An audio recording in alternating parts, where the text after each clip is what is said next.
Assalamu alaikum dear students, I hope you all are fine. Ji dear students, chemistry grade 9, chemical bonding, knowledge 4.5 जो कि last knowledge है। और इस knowledge में हम क्या करेंगे, जो कुछ भी इस चैप्टर में पढ़ा है, मसलन क्या क्या पढ़ा है हमने हमने आयोनिक बॉन्ड पढ़ा है, कोवलेंट बॉन्ड पढ़ा है, उसके अलावा हमने मेटालिक बॉन्ड पढ़ा है, कोऑर्डिनेट कोवलेंट बॉन्ड पढ़ा है। तो आज तो हम उन चारों का साइड बाय साइड कंपैरिजन करेंगे कि जिसमें आयनिक होगा वो कैसा नजर आएगा, जिसमें मेटालिक होगा वो कैसा नजर आएगा, जिसमें कोवलेंट होगा वो कैसा नजर आएगा। इन सारी बातों को वन बाय वन देखेंगे और एंड पे फिर हम एक एक्सपेरिमेंट परफॉर्म करेंगे। हमें रैंडम केमिकल दिए जाएंगे, हमने उनकी प्रॉपर्टीज को देखना है और जज करना है इसमें कौन सा बॉन्ड है। तो हमें रैंडम्स केमिकल दे दिए जाएंगे और हमें जज करना होगा कि इसमें किस तरह का बॉन्ड है। ठीक है, तो एसएलओस जो हैं बड़े आसान से एसएलओस हैं। Explain the properties of compounds in terms of bonding and structure. वैसे one by one ionic compounds की प्रॉपर्टी को अलग एक्सप्लेन करके आए हैं, कोवलेंट को अलग एक्सप्लेन करके आए हैं, कोऑर्डिनेट को अलग करके आए हैं और मेटालिक को अलग करके आए हैं। आज हमने दोबारा से उसको साइड बाय साइड एक्सप्लेन करना है। Compare uses and the properties of material such as strength and conductivity as determined by the type of, यानी कि आज हम साथ ये भी देखेंगे कि प्रॉपर्टीज को देखेंगे, इलेक्ट्रिकल कंडक्टिविटी को देखेंगे और फिर फैसला करेंगे ये कौन सा बॉन्ड है इसके अंदर।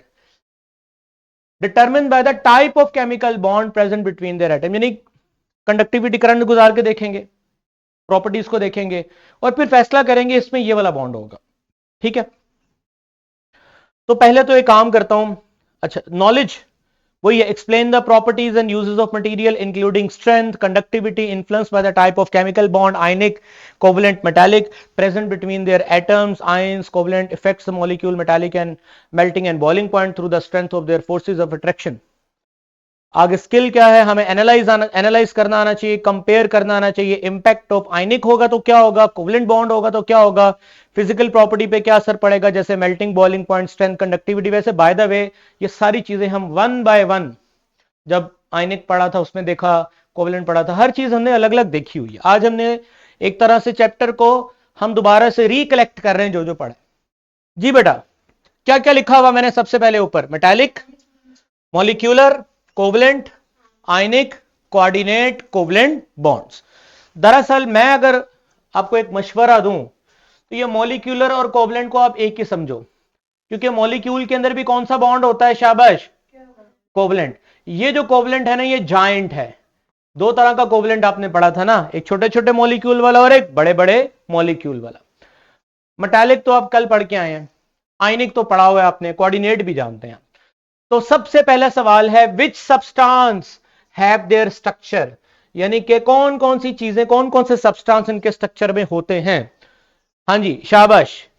मेटालिक के अंदर, शाबाश, मेटालिक के अंदर क्या मौजूद है, मेटल एलिमेंट्स थे, मेटल के या मेटल्स के केटाइंस मौजूद थे, आपने कल देखा था। आगे एक लफ्ज लिखा हुआ अलोए, ये लफ्ज आपके लिए नया है लेकिन मुश्किल नहीं है। अलोए क्या होता है? अच्छा जी बच्चों, मुझे एक बात बताओ, आप लोगों ने कभी अलोए का नाम सुना हुआ है, अलोए रिम्स? अब मैं मोटरसाइकिल का जो व्हील है उसके अंदर जो लगा होता है, क्या बोलते हैं, रिम लगा होता है, मैं चाहता हूं वो मजबूत भी हो कि कमजोर हो, मजबूत हो और उसको जंग भी ना लगे। अब खाली लोहे का रिम होगा, लोहे को तो क्या लगेगा, जंग लगेगा। अब लोहा मजबूत तो है बट उसको जंग लगेगा। अब उसके अंदर मैं ऐड करता हूं टिन और कुछ और मेटल्स भी ऐड करता हूं और दो तीन मेटल्स को मिलाकर एक नई मेटल बनाता हूं। जब दो तीन मेटल्स को मिलाकर एक नई मेटल बनाई जाए और उस नई मेटल में उन तमाम मेटल्स की खसूसियात आ जाएं, उसे क्या बोलते हैं, अलॉय। क्या बोलते हैं, alloy. Is it clear? Alloy क्या है, दो तीन मेटल्स की इकट्ठी प्रॉपर्टीज को एक मेटल में इकट्ठा कर देना। वो फिर प्योर मेटल तो नहीं होगा, वो तो मिक्सचर होगा। क्या होगा, मिक्सर। मिक्सर यही होता है ना, दो चार चीजों को मिक्स करना और जिसमें जो चीजें मिक्स हो रही हैं उनकी कैरेक्टरिस्टिक्स बरकरार रहें, उसको क्या बोलते हैं, मिक्सचर। तो alloy is the mixture of metals. Follow कर रहे हैं? तो मेटालिक बॉन्ड जिन जिन में होगा, या तो उसमें मेटल्स के कैटाइंस होंगे या अलॉयस होंगे, अलॉय अलॉय की फॉर्म में पाया जाएगा। मॉलिक्यूलर कोवलेंट कंपाउंड किस शक्ल में पाए जाएंगे, many non metals element covalent bond कौन बनाता है? शाबाश, बताया हुआ है। Whenever a non metal connected with a non metal, जब भी एक नॉन मेटल दूसरी नॉन मेटल के साथ कनेक्ट होगा तो उनके दरमियान में कौन सा बॉन्ड बनेगा? Covalent bond. तो यही लिखा हुआ है कि most many non metal element mostly compound made from the combination of non metals. शाबाश। जॉइंट कोवलेंट में क्या होगा? डायमंड, ग्रेफाइट, सिलिकॉन या सिलिकॉन डाइऑक्साइड, ये आपके जॉइंट कोवलेंट के सब्सटेंसेस हैं। आयनिक में क्या होगा? Mostly ionic compound made up of combination of metal with non metal, क्योंकि मेटल क्या करता है? इलेक्ट्रॉन को लूज करता है। नॉन मेटल इलेक्ट्रॉन को क्या करता है? गेन करता है। मेटल पे क्या चार्ज आएगा? पॉजिटिव। नॉन मेटल पे क्या चार्ज आएगा? नेगेटिव। तो आयनिक कंपाउंड्स के जो कंस्टिट्यूएंट्स हैं वो कौन कौन होंगे? Metal and non metal. Metal पे पॉजिटिव, नॉन मेटल पे नेगेटिव। लास्ट पे बताओ, कोऑर्डिनेट कोवलेंट बॉन्ड में क्या पढ़ा था? शाबाश। कोऑर्डिनेट कोवलेंट बॉन्ड में मॉलिक्यूल सच एज NH4+, ठीक है। इस NH4+ में क्या होता था? Where nitrogen atom donate electron pair of nitrogen. अगर आपको याद हो, अमोनिया, जिसके पास बेटा यहां पर क्या मौजूद था? Lone pair. और वो लॉन पेयर अपना किसको प्रोवाइड करता था? हाइड्रोजन को। याद आ रही है एग्जांपल? तो इनके दरमियान में कौन सा बॉन्ड बना था? Coordinate covalent bond. अब चलते हैं, ये तो उनके छोटे छोटे पहला पॉइंट हो गया कि ये किन किन चीजों से मिलकर बने होते हैं। अब मेल्टिंग एंड बॉइलिंग पॉइंट की बात करते हैं। सबसे पहले मेटालिक।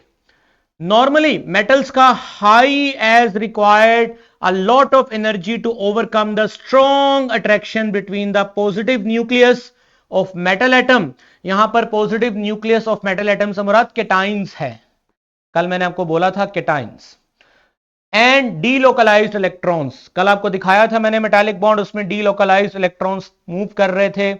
और डीलोकलाइज्ड इलेक्ट्रॉन्स के दरमियान में और मेटालिक केटाइंस के दरमियान में जो स्ट्रॉन्ग इलेक्ट्रोस्टैटिक फोर्स है, उसकी वजह से इनको तोड़ना मुश्किल है, इनको अलहदा करना मुश्किल है, इसलिए ये हार्ड होंगे और इनका मेल्टिंग बॉइलिंग पॉइंट ज्यादा होगा। कंपैरेटिवली अगर कोवलेंट की बात करें, low as it required little energy to overcome the weak forces between molecule. जब मैं आपको कोवलेंट सॉलिड्स पढ़ा रहा था तो तब मैंने बताया था कि इनको अलग करना आसान है क्योंकि इनमें कमजोर इंटरमॉलिक्यूलर फोर्सेस पाई जाती हैं। जैसे बर्फ, आपका क्या ख्याल है? बर्फ को पिघलाना आसान है? बाहर रख दो, खुद ही पिघल जाएगी। मेटल को पिघलाना आसान है? आप मेटल को बाहर रखें, 10 साल बाद भी आके देखें तो वो क्या होगी? सॉलिड। लेकिन 10 साल बाद बर्फ आके देखें तो बर्फ नजर आएगी आपको? वो तो गायब होके पता नहीं कहां कहां चली गई होगी। इसका मतलब बर्फ जो कि मॉलिक्यूल्स पे मुश्तमिल है, H2O वाटर मॉलिक्यूल्स पे मुश्तमिल है, उसको मेल्ट करना, उनके दरमियान में फोर्सेस को ब्रेक करना इंतहाई आसान है। और जबकि मेटल या नमक की बात करें, नमक आप छत पे रख के जाएं, आप 1 साल बाद भी आके देखें वैसे का वैसा ही होगा, अगर बारिश ना हुई हो तो, क्योंकि बारिश में तो वो डिसॉल्व हो जाएगा। अदरवाइज उसके पार्टिकल जैसे थे वैसे के वैसे रहेंगे। अगेन आयनिक वालों का भी मेल्टिंग बॉइलिंग पॉइंट क्या होगा? ज्यादा।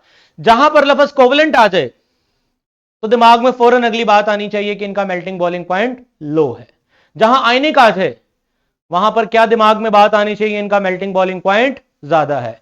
जहां मेटालिक आ जाए वहां पर भी मेल्टिंग बॉइलिंग पॉइंट ज्यादा है। समझ रहे हो? लेकिन जहां जॉइंट कोवलेंट आएगा वहां थोड़ी सोच चेंज होगी, वहां पर भी मेल्टिंग बॉइलिंग पॉइंट क्या हो जाता है? ज्यादा हो जाता है। तो आगे यही बताने वाला है। जॉइंट के अंदर high, very high melting point, it required a lot of energy to break a strong covalent bonds. यहां पे चूंकि एक जॉइंट नेटवर्क बन जाती है और जॉइंट नेटवर्क में बॉन्ड्स को तोड़ना आपको पता है मुश्किल हो जाता है। आयनिक की बात करें, डेफिनेटली इनका मेल्टिंग पॉइंट भी हाई होगा। It required a lot of energy to overcome the strong attraction between positive and negative ions. Coordinate की बात करें तो their boiling and melting points very but generally moderate, ना बहुत ज्यादा है ना इनके बहुत कम है, मॉडरेट है। Typically not as strong as ionic bond, इतने स्ट्रॉन्ग नहीं होते जितने किसके अंदर होते हैं? आयनिक बॉन्ड के अंदर होते हैं। आगे चलते हैं। इलेक्ट्रिकल कंडक्टिविटी, शाबाश। मेटालिक, जल्दी बोलें बेटा, मेटालिक में क्या पाए जाते हैं? Free electrons. फ्री इलेक्ट्रॉन्स पाए जाते हैं। फ्री इलेक्ट्रॉन्स की वजह से कल मैंने बताया था कि मेटल्स में से करंट क्या करेगा, फ्लो करेगा, कंडक्ट करेगा। तो क्या लिखा है मैंने, conductor as outer shell electrons are delocalised and can carry charge through the metal. Molecules की बात करें तो बेटा मॉलिक्यूल्स में आपको पता है कि molecules non conductor as molecules are neutral and they are no delocalised electrons. Normally molecules के पास आजाद इलेक्ट्रॉन्स नहीं होते, मॉलिक्यूल्स के ऊपर चार्जेस भी नहीं होते। आगे मॉलिक्यूल भी दो तरह के पढ़ा हुआ आप लोगों ने, पोलर, नॉन पोलर। पोलर वाले तो उनमें कुछ किसी किस्म के चार्जेस नहीं है। चार्जेस का अगर चांस है तो किसमें है, नॉन पोलर में किसी किस्म का चार्ज नहीं है। अगर चार्ज है तो किसमें होगा, पोलर में। वो भी आप उसको पानी में डालोगे तो वो डिसोल्व होगा, तो उसके चार्जेस अलग अलग होंगे। चार्जेस अलग अलग होंगे तो आयंस पानी में आजाद होंगे, फिर करंट फ्लो करेगा। इसकी भी कोई गारंटी इतनी नहीं होती। कहने का मतलब है जनरली कोवलेंट कंपाउंड्स कंडक्टर नहीं होते, लेकिन अगर जो होते भी हैं तो वो अपने पोलर चार्जेस की, यानी अपने पोल्स की वजह से होते हैं, पोलर नेचर की वजह से होते हैं। तो generally non conductor as molecules are neutral, क्योंकि मॉलिक्यूल न्यूट्रल होते हैं, and there are no delocalised electron. आगे मैं जाइंट कोवलेंट की बात करूं तो नॉन कंडक्टर होते हैं except graphite, as they are delocalised electron. Graphite does have delocalised electron. ये बताया हुआ है कि ग्रेफाइट की लेयर्स में क्या होते हैं, फ्री इलेक्ट्रॉन्स होते हैं, तो वहां कंडक्टेंस होगी। आयनिक की बात करें, आयनिक सॉलिड, नॉन कंडक्टर, सॉलिड की शक्ल में प्लस माइनस जुड़ा होता है, अटैच होता है, आजाद नहीं होता। बार बार बता के आया हूं आपको, करंट के गुजरने की दो शर्तें हैं। शाबाश, बताओ कौन सी दो शर्तें। एक मैं बताता हूं, एक आप बताएं। एक है फ्री इलेक्ट्रॉन्स का होना, एक है फ्री इलेक्ट्रॉन्स का होना, और दूसरी शर्त क्या है, दूसरी शर्त क्या है, बोलें, आप बताएं बेटा, दूसरी शर्त क्या है। आप मुझे बताएं, तार में से, अभी मैं इस तार को देखता हूं, तार को खोलता हूं, क्या इसमें से करंट जा रहा है, क्योंकि इसमें क्या मौजूद है, फ्री इलेक्ट्रॉन्स। अगर कोई हम में से अपना हाथ स्विच के अंदर दे और स्विच ऑन कर दे तो क्या उसको करंट लगेगा, लगेगा। क्यों लगेगा, क्योंकि इलेक्ट्रिसिटी फ्लो करती है। क्योंकि इलेक्ट्रिसिटी कंडक्ट हुई। क्यों, क्योंकि उसकी बॉडी में आयंस हैं। तो मैं आपको बार बार बता रहा हूं, दो शर्तें करंट के फ्लो होने की, फ्री इलेक्ट्रॉन्स का होना या आयंस का होना। अब फ्री इलेक्ट्रॉन्स तो किसके पास होते हैं, मेटल्स के पास। हम मेटल थोड़ी हैं, हम तो, हमारी बॉडी तो डिफरेंट तरह के सॉल्यूशंस इसमें मौजूद हैं, ब्लड है, सॉल्ट्स मौजूद हैं, और इसके अंदर क्या मौजूद है, आयंस मौजूद है। जब आयंस मौजूद हैं तो हमारी बॉडी करंट को क्या करेगी, कंडक्ट करेगी। तो यही चीज मैं बताना चाहता हूं। आयनिक अगर सॉलिड है तो इसमें चार्जेस जुड़े हुए हैं आपस में, सॉलिड में पार्टिकल जुड़ते हैं आपस में, अटैच होते हैं, फिक्स होते हैं। जब वो फिक्स होते हैं तो वो फिर फ्री तो नहीं हुए, फ्री नहीं हुए तो आयनिक कंपाउंड सॉलिड फॉर्म में कंडक्टेंस शो नहीं करेगा। लेकिन इसी आयनिक कंपाउंड को अगर मैं मेल्ट कर दूं, पिघला दूं, पानी में डाल दूं, तो इसके आयंस आजाद हो जाएंगे। जब इसके आयंस आजाद हो जाएंगे या मेल्ट करने पे इसके आयंस टूट जाएंगे और फ्री हो जाएंगे, तो इन फ्री आयंस की शक्ल में इनमें से क्या फ्लो करेगा, करंट फ्लो करेगा। क्या फ्लो करेगा, करंट फ्लो करेगा। तो आगे यही लिखा हुआ है, सॉलिड में नॉन कंडक्टर हैं, as ions can not move, जबकि लिक्विड और सॉल्यूशन के अंदर कंडक्टर हैं, as ions can move and carry the charge. Last में कोऑर्डिनेट कोवलेंट बॉन्ड है। Solid coordinate compounds are typically non conductor but can conduct electricity in solution if dissociate into ions. वही बात है कि coordinate covalent bond में donor होता है और एक एक्सेप्टर होता है। डोनर जिसने इलेक्ट्रॉन डोनेट किया होता है उस पर नॉर्मली क्या चार्ज आता है, पॉजिटिव। जिसने रिसीव किया होता है उस पर क्या चार्ज आता है, नेगेटिव। अगर तो ये अलग अलग हो गए तो फिर ये करंट फ्लो करेंगे, और वो किस फॉर्म में होंगे, या तो ये पानी में हल हो जाएं या ये मेल्ट हो जाएं। अगर सॉलिड होंगे तो फिर इनमें भी आयंस आजाद नहीं होंगे। अब बात करते हैं इनके डिस्क्रिप्शन ऑफ स्ट्रक्चर, स्ट्रक्चर की बात करते हैं। शाबाश बेटा, यहां पे एक लफ्ज लिखा है लेटिक्स। क्या होता है लेटिक्स, मैंने पहले भी बताया हुआ है। लेटिक्स क्या होता है, लेटिक्स उन पॉइंट्स को कहते हैं जहां पर सॉलिड के अंदर पार्टिकल्स लगे होते हैं, सॉलिड के अंदर पार्टिकल्स लगे होते हैं। आपने ग्रेफाइट का स्ट्रक्चर देखा था, आपने डायमंड का स्ट्रक्चर देखा था, उस स्ट्रक्चर के अंदर जहां जहां स्पेस में वो ब्लैक ब्लैक कलर के बड़े बड़े पार्टिकल्स लगे हुए थे, वो उन सारे पॉइंट्स को क्या बोलते हैं? Lattice points. और उस सारी स्ट्रक्चर को क्या बोलते हैं? Crystal lattice. तो मेटल के केस में made up of giant lattice, बड़ा जो लैटिक्स होता है, बड़ा जो मेटल का स्ट्रक्चर होता है, of metal atom with a cloud of delocalized outer shell electrons, there are strong force of attraction between positive and nucleus of metal atom and the delocalized electron। ये बता चुका हूं कि मेटल किसका बना होता है, उसमें कौन कौन से इलेक्ट्रॉन्स होते हैं, उसमें किस तरह की फोर्स होती है। शाबाश। मॉलिक्यूल में क्या होता है? Made up of many separate molecules. Separate molecule को क्यों बोला?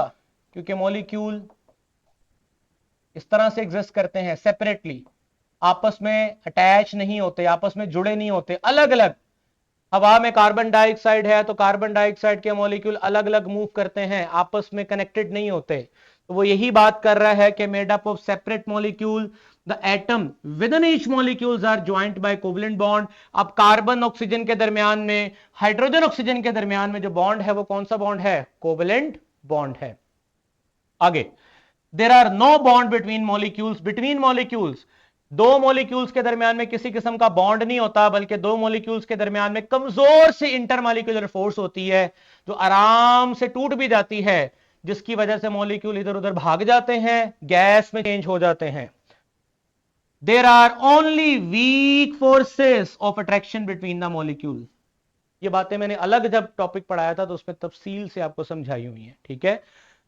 आगे चलते हैं। कोवलेंट, जाइंट वाला, made up of giant lattices of atom joined to each other by a covalent bond. Giant के अंदर, जाइंट कोवलेंट के अंदर क्या था कि हर एटम एक दूसरे के साथ कनेक्टेड था, हर एटम ने एक बहुत बड़ी नेटवर्क बनाई हुई थी। जाइंट स्ट्रक्चर रहने की वजह से उनके लिए अलग अलग मूव करना, हिलना जुलना, भागना, मेल्ट होना, बॉयल होना क्या था? मुश्किल था, क्योंकि वो सब जुड़े हुए थे आपस में। सादे मॉलिक्यूल्स क्या होते हैं?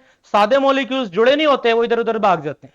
जाइंट वाले सारे इकट्ठे रहते हैं, सिंपल मॉलिक्यूल्स इकट्ठे नहीं रहते, इसलिए उन्हें मेल्ट करना आसान है, इन्हें मेल्ट करना क्या है? मुश्किल है। आगे चलते हैं। आयनिक, सब जानते हैं आयनिक में क्या होता है। जो जाइंट स्ट्रक्चर होता है, जिसे हम लैटिक स्ट्रक्चर भी कहते हैं, वो किसका बना होता है? पॉजिटिव एंड नेगेटिव आयंस का, और इनके दरमियान में स्ट्रॉन्ग इलेक्ट्रोस्टैटिक फोर्स पाई जाती है।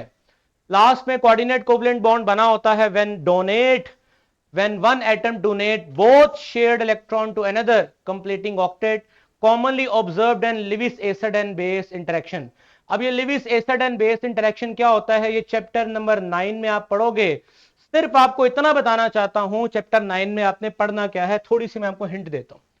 डियर स्टूडेंट्स, जैसे कि मेरे पास एक मॉलिक्यूल है अमोनिया, ठीक है, इसी तरह मेरे पास एक मॉलिक्यूल है BF3।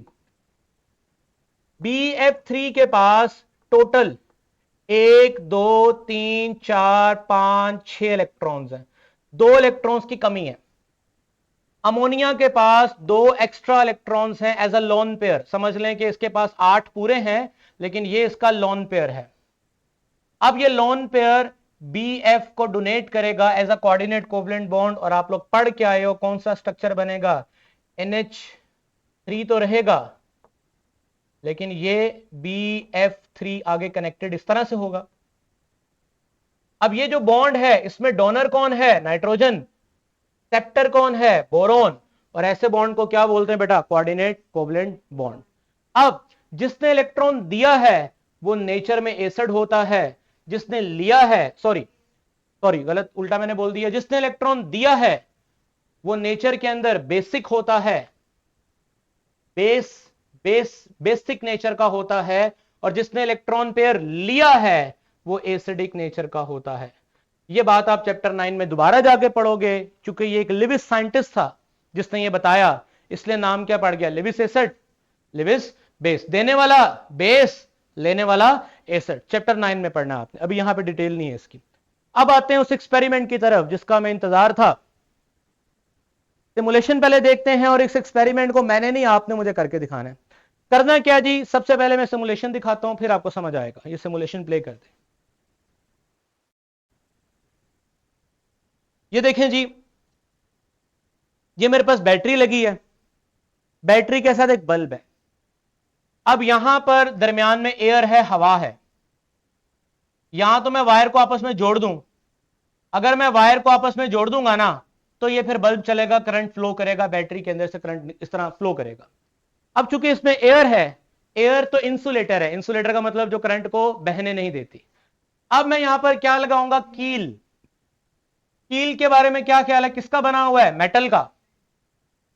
अब इसको निकाल देते हैं, मेटल का बना हुआ है। और आपके दिमाग में क्या आया, मेटल में क्या मौजूद होते हैं, डी लोकलाइज्ड इलेक्ट्रॉन।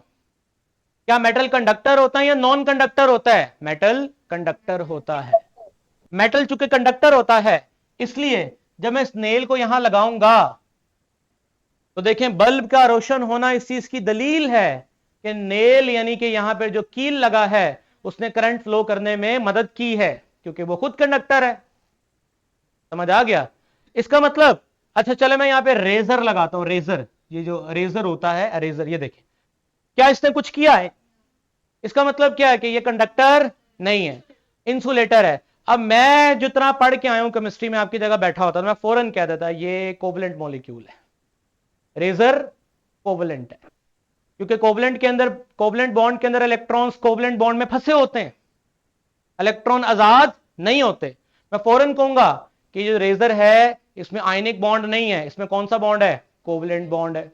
इसमें ना तो फ्री इलेक्ट्रॉन्स हैं और ना ही आइंस हैं, इसलिए ये इंसुलेटर है, कंडक्टर नहीं है। जबकि यहां जो कील लगा हुआ था, क्योंकि इसमें फ्री इलेक्ट्रॉन्स मौजूद थे, तो उसने इलेक्ट्रिसिटी को कंडक्ट किया। ठीक है स्टूडेंट्स, ओके। अब नेक्स्ट कॉइन, अब क्या प्रिडिक्ट करते हैं, कॉइन को यहां लगाऊंगा तो क्या होगा, बल्ब चलेगा या नहीं चलेगा, क्यों चलेगा। चलेगा, मेटल है। आपको कैसे पता चला मेटल है, क्योंकि कॉइन्स नॉर्मली किसके बने होते हैं, मेटल के। और करंट क्यों फ्लो करेगा, क्योंकि इसमें क्या मौजूद है, फ्री इलेक्ट्रॉन्स मौजूद है। तो क्या आप इस कंडक्टेंस की वजह से प्रिडिक्ट कर पा रहे हो किसमें किस तरह की बॉन्डिंग है, यही हमने करना है। मार्कर नहीं होगा, मार्कर नहीं होगा, क्यों, क्योंकि ये क्या है, इंसुलेटर। अच्छा मार्कर में इंक ऑर्गेनिक होती है या इनऑर्गेनिक होती है, शाबाश शाबाश शाबाश शाबाश, पहला चैप्टर याद करो, मैंने पढ़ाया था मार्कर में इंक ऑर्गेनिक है या इनऑर्गेनिक है, ऑर्गेनिक होती है। पता कैसे चलेगा, मार्कर खरीदें बाजार से, उसको आग लगाएं, आग लग जाएगी। जिस केमिकल को फौरन आग लगती है, हाँ जी हाँ जी, ऑर्गेनिक, जिस केमिकल को फौरन आग लगती है वो क्या है, ऑर्गेनिक। अगली बात बताओ, ऑर्गेनिक में कौन सा बॉन्ड था, पढ़ा नहीं था, हाइड्रोकार्बन। ऑर्गेनिक में कोवलेंट बॉन्ड था, याद है, कार्बन हाइड्रोजन के दरमियान में, पहले चैप्टर में बताया था। और जहां कोवलेंट बॉन्ड होता है समझो करंट नहीं है वहां पर, फॉलो कर लिया। तो मार्कर में करंट क्यों नहीं गुजर रहा, इसकी वजह भी पता होनी चाहिए हमें। अब चलते हैं अपनी एक्टिविटी की तरफ, हमने भी यही करना है। अब हमने क्या करना है, ये हमारे पास बैटरी के दो रोड है, यहां पर हम केमिकल डालेंगे। जो भी हम यहां केमिकल डालेंगे, अगर तो वो करंट को फ्लो करने में सपोर्ट करेगा तो ये बल्ब रोशन हो जाएगा। या यहां पर जो बैटरी लगी है, यहां पर साथ में बल्ब भी लगा सकते हैं, यहां पर बल्ब रोशन हो जाएगा। और अगर यहां जो केमिकल है वो करंट को फ्लो करने में सपोर्ट नहीं करेगा तो बल्ब रोशन नहीं होगा। अब कौन कौन से केमिकल हैं हमारे पास, सबसे पहले है ग्लूकोज। चलो भाई आप सबने हेल्प करनी है एक दूसरे की, और बताना है glucose, glucose aqueous. Glucose aqueous का मतलब है ग्लूकोज को हमने पानी में मिक्स किया हुआ है, शाबाश, मीठा पानी है। अब मीठे पानी को हमने यहां डाल दिया, इसमें डाल दिया मीठा पानी, और यहां पे बल्ब लगा दिया। अब हमने बताना है बल्ब रोशन होगा या नहीं होगा, वैसे नहीं होगा, मैंने आगे वैसे लिखा भी हुआ, डज द बल्ब लाइट, तो आंसर इज नो। अब नो का आंसर आपने बताना है, वजह क्यों, वजह क्या, NaCl नहीं है, ये तो NaCl है ही नहीं है। Does substance in solution conduct electricity, तो मैंने लिखा हुआ ना एक्वस फॉर्म में बल्ब नहीं चला, तो इसका मतलब करंट फ्लो नहीं किया। Does this substance in solution contain ionic और कोवलेंट बॉन्डिंग, जल्दी बताओ इसमें आयनिक बॉन्डिंग है या कोवलेंट बॉन्डिंग है, कैसे आपने आयनिक क्यों बोला,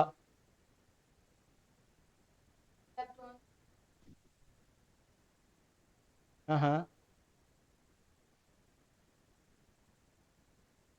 कुछ भी, ठीक है। सिंपल, जब भी मेटल और नॉन मेटल टक आपस में आमने सामने आएंगे तो बॉन्ड कौन सा होगा? आयनिक।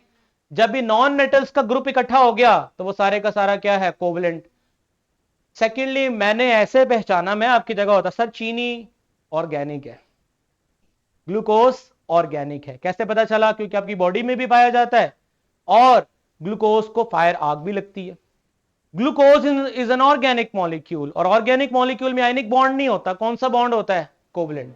और कोवलेंट बॉन्ड करंट को सपोर्ट नहीं करता। इसका मतलब हम यहां लिखेंगे कि इसमें शाबाश कौन सी बॉन्डिंग है? Covalent bonding. अब एक तो मैंने बता दिया, बाकी आपने बताने हैं। Potassium chloride, potassium is metal, chloride is non metal, plus minus hint दे दिया, एक्वस पानी में डाला, बल्ब रोशन हुआ। इसका क्या मतलब है? शाबाश, KCl को पानी में डाला, पानी में आते साथ इसके आयंस क्या हो गए? अलग हो गए, क्योंकि आयनिक कंपाउंड है, पानी में क्या होगा? डिसोल्व होगा। आयंस इसके क्या होंगे? सेपरेट होंगे। जब पानी में आयंस अलग होंगे तो ये करंट को क्या करेगा? सपोर्ट करेगा। तो शाबाश, बल्ब रोशन हुआ। Yes. Does substance in solution conduct electricity? ये तो बड़ा आसान है, बल्ब चल रहा है तो इलेक्ट्रिसिटी पास हो रही है। आगे हमने बताना है क्या ये आयनिक है या कोवलेंट है? शाबाश, कौन सा नेचर है? आयनिक। वेरी आयनिक। गुड। मैं ही बोलता जा रहा हूं, आप लोग बोल ही नहीं रहे जी। हमारी बॉडी में ग्लूकोज के अलावा और बड़ी चीजें हैं। नहीं, हमारी बॉडी में ग्लूकोज की वजह से करंट नहीं जाता। हमारी बॉडी में सॉल्ट नहीं है, पसीने में सॉल्ट नहीं आता बाहर। एक ग्लूकोज थोड़ी है हमारी बॉडी में। हमारी बॉडी तो कम्प्लेक्स चीजों पे मुश्तमिल है ना, उसमें बहुत सारे सॉल्ट भी हैं और भी बहुत सारी चीजें हैं। ठीक है, चलो शाबाश। कैल्शियम क्लोराइड, फार्मूला मैं लिख देता हूं, CaCl2, metal non metal, aqueous में डाला है, पानी में डाला है, बल्ब चल रहा है। यस। करंट आ रहा है। यस। आगे एक चीज बतानी है आपने सिर्फ, आयनिक या कोवलेंट? आयनिक। अब ये सारे मैं बताऊं या खुद भी करोगे? खुद करोगे? ये जूम पे जो बच्चे बैठे हैं वो जरा बताएं, खुद करेंगे ये फुल स्क्रीन कर दें जरा, ये नोट डाउन कर लें, मुझे फिर सारे जवाब आपने सेंड करने हैं। ये पूरे टेबल में नेक्स्ट सोडियम आयोडाइड है, नेक्स्ट एथेनॉल है।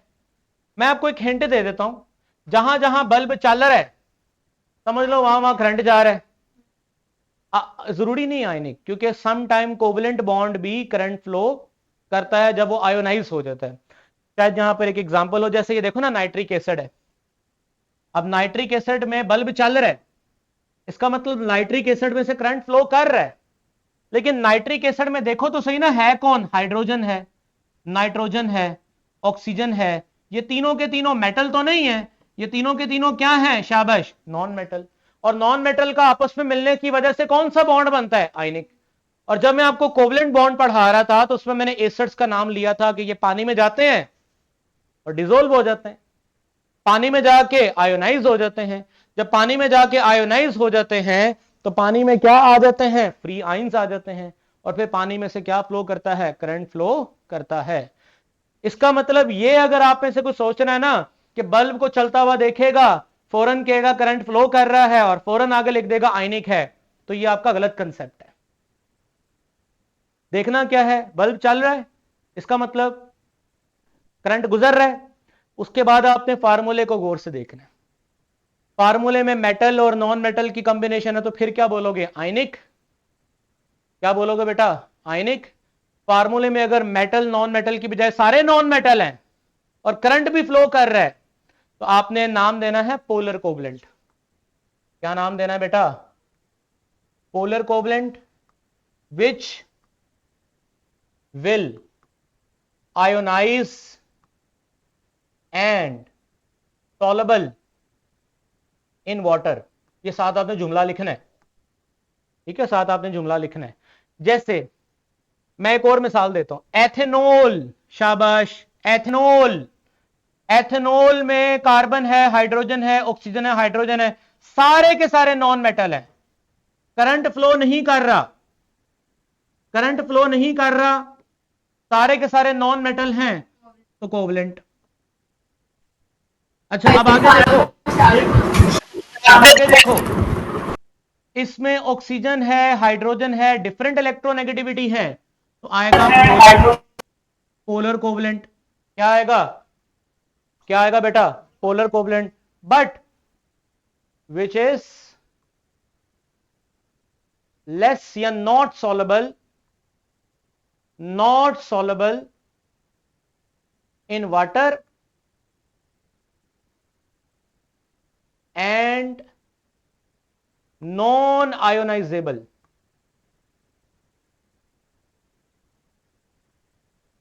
इतनी सी बात है। दोबारा मैं रिपीट कर रहा हूं, कंक्लूड कर रहा हूं, लेक्चर को वाइंड अप करना चाहता हूं कि जब जब जब करंट फ्लो करेगा तो इसका मतलब यहां तो क्या मौजूद है, फ्री इलेक्ट्रॉन्स, यहां क्या मौजूद है, आयंस। समझ गए हो, जब बल्ब चलेगा ये दो चीजों में से कोई ना कोई एक होगा। आगे फिर आपने देखना है मॉलिक्यूल के अंदर क्या है, अगर मेटल नॉन मेटल है तो क्या लिख दोगे, आयनिक। अगर सारे नॉन मेटल हैं तो फिर क्या लिख दोगे, कोवलेंट। समझ रहे हो। अब कोवलेंट को पोलर कब करना है, जब देखोगे डिफरेंट डिफरेंट एटम मौजूद हैं, एक की इलेक्ट्रोनेगेटिविटी कम होगी, एक की क्या होगी, ज्यादा, तो फिर क्या कर देना है, पोलर कोवलेंट। अब पोलर कोवलेंट की वजह से करंट गुजर रहा है, करंट फ्लो कर रहा है, तो फिर आपने कहना है ये वो पोलर है जो पानी में हल भी होता है और पानी में डिसोल्व भी होता है, पानी में आइंस भी बनाता है। सो ये वो पोलर मॉलिक्यूल हैं जो पानी में डिसोल्व होते हैं, आइंस बनाते हैं, इसलिए ये कंडक्टर भी हैं। समझ रहे हो बेटा। आप एक सवाल का जवाब दो, ये पीछे वाली स्लाइड पे जाएं जरा।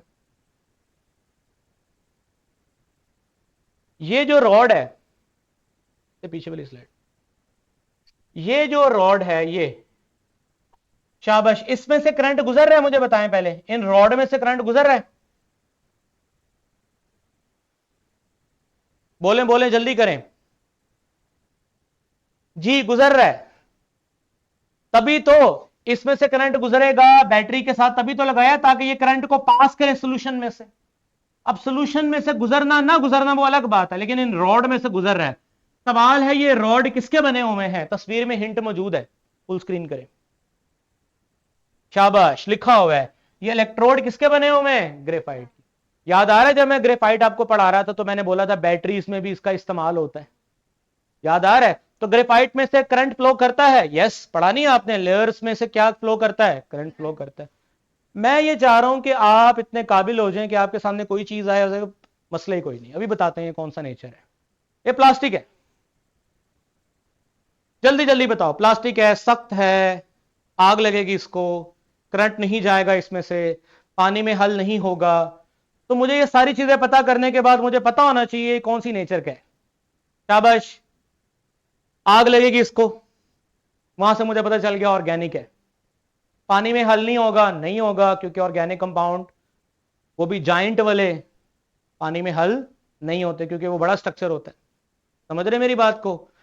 क्या ये करंट फ्लो करेगा, करंट इसमें से फ्लो नहीं करेगा, क्यों, क्योंकि कोवलेंट नेचर का है, इसमें बॉन्डिंग कोवलेंट नेचर की है। अच्छा, अब एक काम करते हैं, यहां से कोई और चीज पकड़ते हैं। ये मुझे रॉड दिखाइएगा, वो स्टील वाला, वो नहीं उधर है।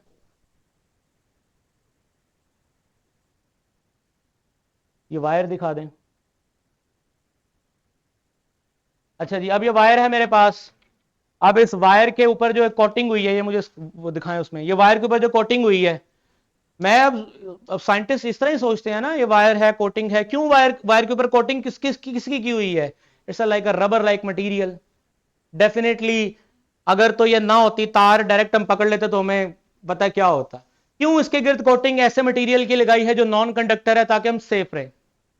अब ये जो इसके गिर्द मटेरियल है, ये डेफिनेटली कौन सी नेचर का है, कोवलेंट नेचर का है।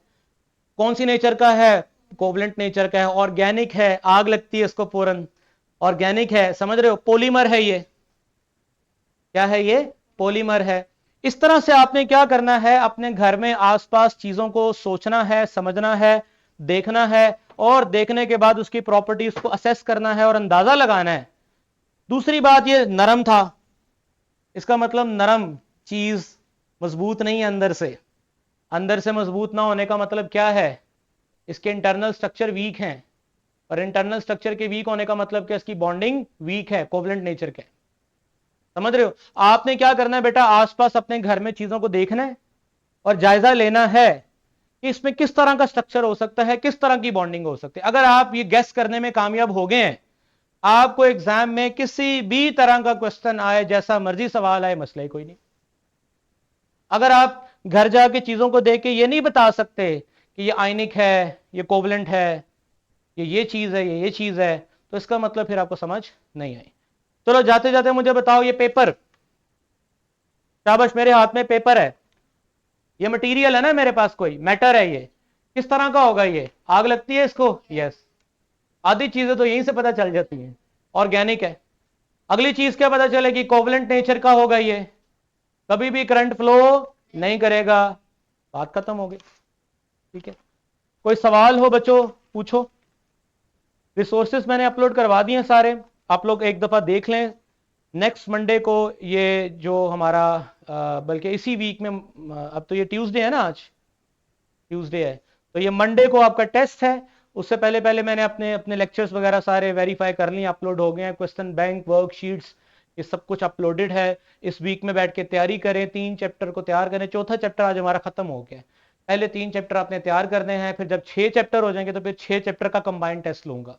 तब तक हम आपके लिए एक असेसमेंट तैयार कर रहे हैं, असेसमेंट नोट्स तैयार कर रहे हैं, इंशाल्लाह वो आपको मिलेंगे।